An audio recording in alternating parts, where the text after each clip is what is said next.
Bonjour à tous, c'est Jean et Myriam pour votre podcast Le Jus français, pour vous parler de culture française, de vocabulaire et puis plein d'autres choses intéressantes. Comment ça va Myriam ? Très bien, merci. Et toi? Ça va très bien, merci. Donc aujourd'hui, on va parler de noms, des noms de famille français. Des noms qui sont un petit peu amusants en fait, et parfois ils ont des significations d'objets quotidiens. Par exemple Dupont, bon ça va, Dupont, on voit que y a le pont dedans, mais Durand, bon je sais pas trop, mais c'est certain qu'il y a un sens derrière. Hein. Après il y a d'autres noms, ils sont assez évidents. Moi, je connais une Madame Chapeau. Donc là, je pense que c'était par rapport au chapeau. Et c'est vrai que c'est un drôle de nom de famille. Je lui avais demandé. Et dans sa famille, ils ont été chapeliers pendant très longtemps. Ah, Madame Chapeau, ok. Donc chapelier, Ouais, on imagine il fabrique des chapeaux, c'est ça? c'est ça. Ok. Et en fait, leur nom de famille, c'était leur profession. D'accord, ouais. Donc c'est amusant. Enfin, plus aujourd'hui, mais Ok, ok. plusieurs siècles en amont. Il y a donc des prénoms de métiers, enfin des noms de métiers. Je sais pas, le tailleur ou je sais pas moi, comme tu disais, chapeau. Et Ouais, puis, c'est vrai. je sais pas moi, cordonnier. Il y a tapissier, ouais, ouais. Il y a pratiquement Ouais, tous les métiers, de monsieur et c'est madame. ça. Ouais, monsieur et madame. Là, donc, et puis des caractéristiques physiques, bien sûr. Comme monsieur grand, monsieur, madame petit, enfin voilà, c'est Ouais, tout ça, le petit, exactement. le grand. Donc avec un le ou un de au début. La porte.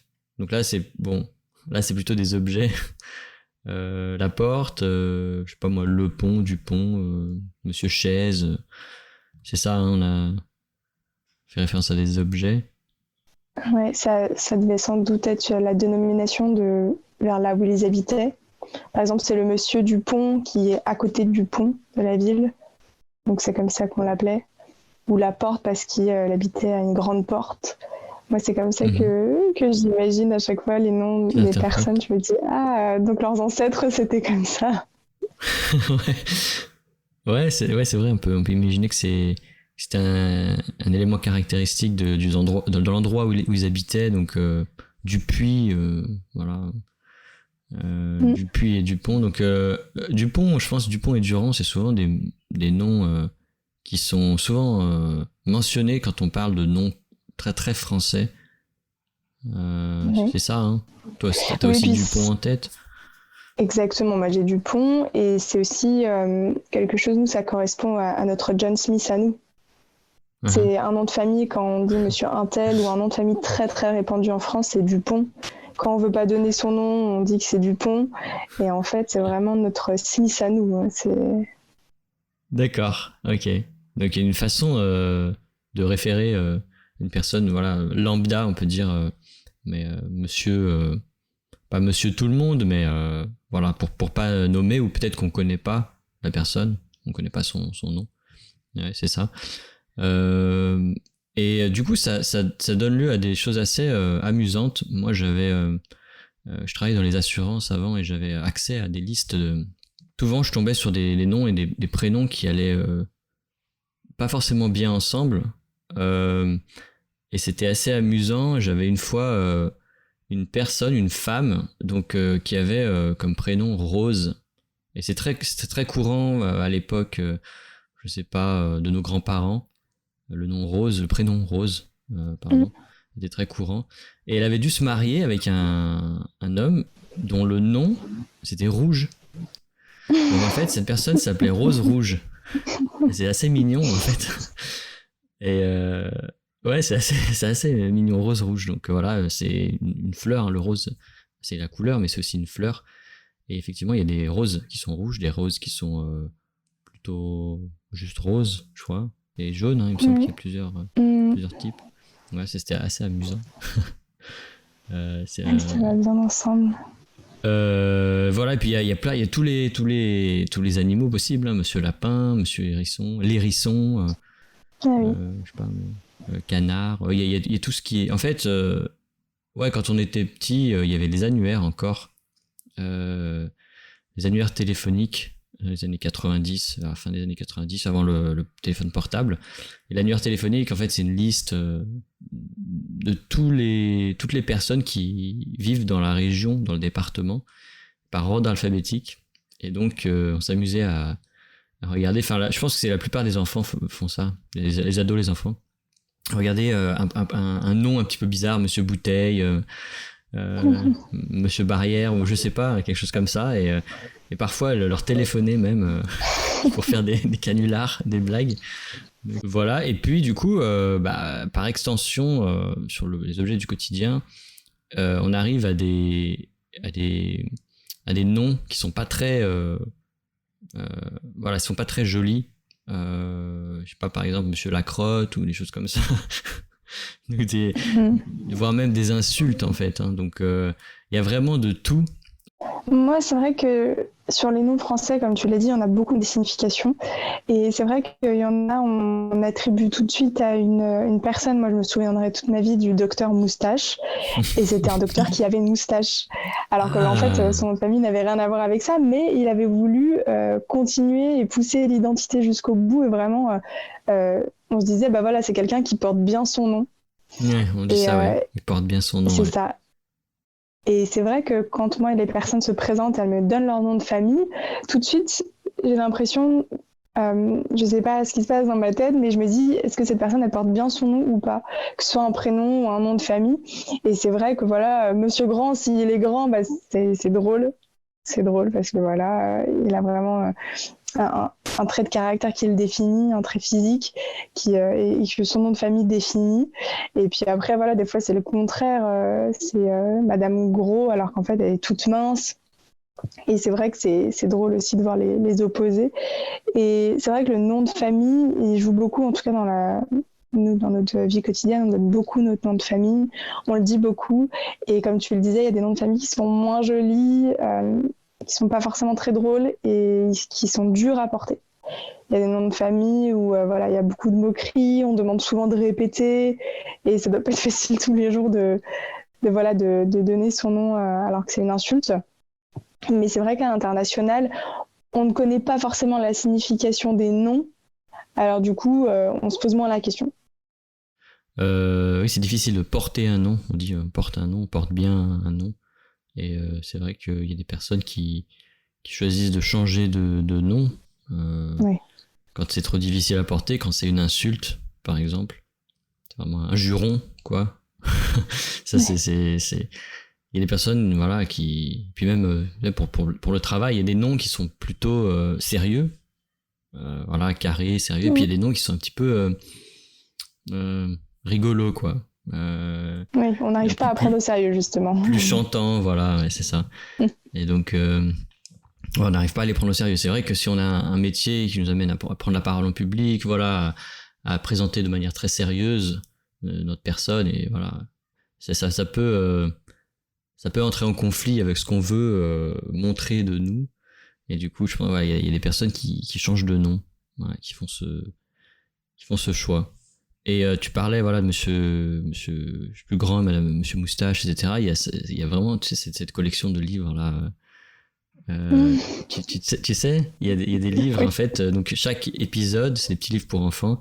Et il y a monsieur Rond, monsieur Gros, je sais plus ce que c'est. Et en fait, ils ont les caractéristiques physiques de ce nom-là. Donc monsieur Grand, bah, il est très grand, et du coup, il y a les aventures d'un homme. Voilà, très grand, qu'est-ce qui se passe, pourquoi, je sais pas, les caractéristiques d'une personne grande, je sais pas, il arrive pas à passer sous les portes, ou je sais pas, quelque chose comme ça.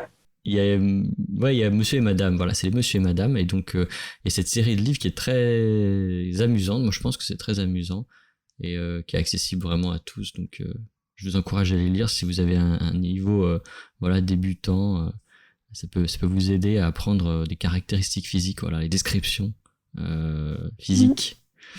Ok. Et puis il y a les pour terminer juste certains noms qui sont des prénoms. Monsieur Jean, par exemple, ça peut exister. Et donc ça, il paraîtrait que c'est des personnes qui ont été adoptées. Je sais pas si c'est vrai, hein, mais c'est des personnes qui auraient été adoptées, qui étaient orphelines, voilà.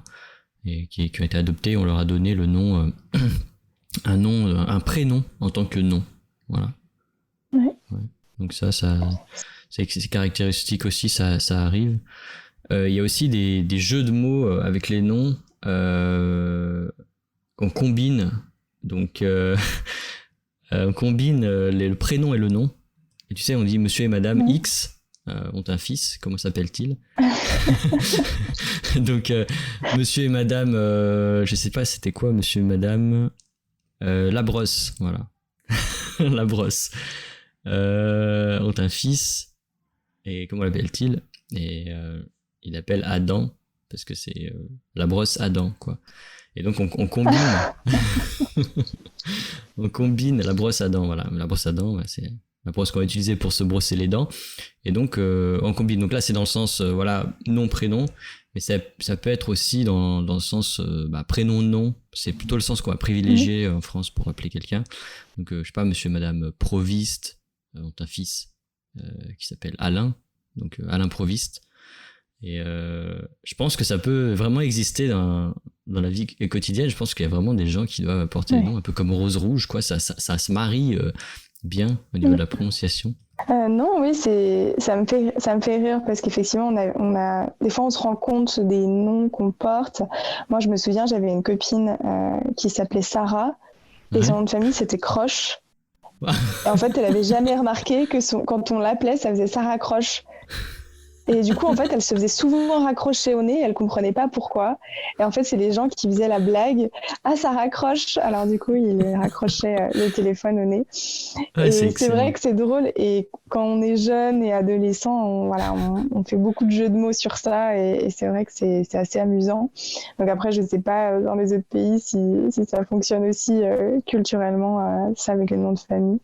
Ouais, c'est vrai que c'est assez amusant, et ouais, ça raccroche. Donc ça raccroche, en fait, raccrocher, c'est quand on téléphone et qu'on coupe en fait la communication.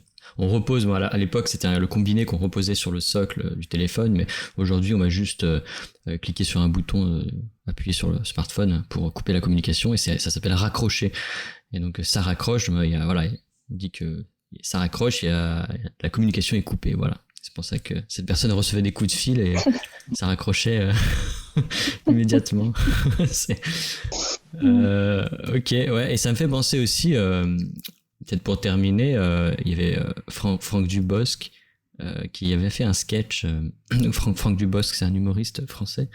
Il avait fait un sketch il avait rencontré une fille qui s'appelait Sandy. Donc il faisait avec l'accent un petit peu anglais, Sandy, et à un moment donné, il s'imaginait une très belle femme, etc., toute fine, voilà, un top modèle. Et finalement, la femme qu'il rencontre, elle ressemble pas du tout à un top modèle. Et elle a un surpoids apparemment. Et lui, il dit, c'était pas 110, c'était 110 kilos. Donc toi, apparemment, tu es Sandy. Sandy comme 110 kilos, je plaisante. Je sais pas si tu l'as vu, ce sketch. Donc ça, c'était c'est l'humour de Franck Dubosc, mais les prénoms français, il y a de tout à boire et à manger, comme on dit. Et voilà, voilà, j'espère que ça vous aura intéressé, ce point culture sur les noms français. Je sais que dans des pays comme la Corée du Sud, il y a très peu de noms en fait, très peu variés. La plupart des gens s'appellent Kim, Lee ou Park en fait, et il y a un proverbe qui dit, un proverbe coréen qui dit que quand on lance une pierre, elle tombe soit sur la tête d'un monsieur Park ou soit dans le jardin d'un monsieur Lee. Enfin, tu vois, ils s'appellent tous plus ou moins pareil, quoi. Kim, voilà, c'est Kim que je disais. Soit sur la tête de monsieur Kim, soit sur la tête de monsieur Lee, voilà. Donc c'est très différent, voilà. Ouais, pour nous, c'est très différent. C'est pas si commun que ça que deux personnes aient le même nom de famille, en fait. Ouais. Voilà, donc rien d'autre à rajouter? Non. On se voit la prochaine fois, et comme d'habitude, les définitions des mots un petit peu difficiles sera donc dans la transcription qui sera disponible sur le site. Voilà. À la prochaine. Au revoir. À bientôt. Il s'appelle juste Leblanc. Ah bon, il n'a pas de prénom? Je viens de vous le dire, juste Leblanc. Leblanc, c'est son nom, et c'est juste son prénom. Monsieur Pignon, votre prénom à vous, c'est François, c'est juste? Oui. Eh bien, lui, c'est pareil, c'est juste. Bon, on a assez perdu de temps comme ça.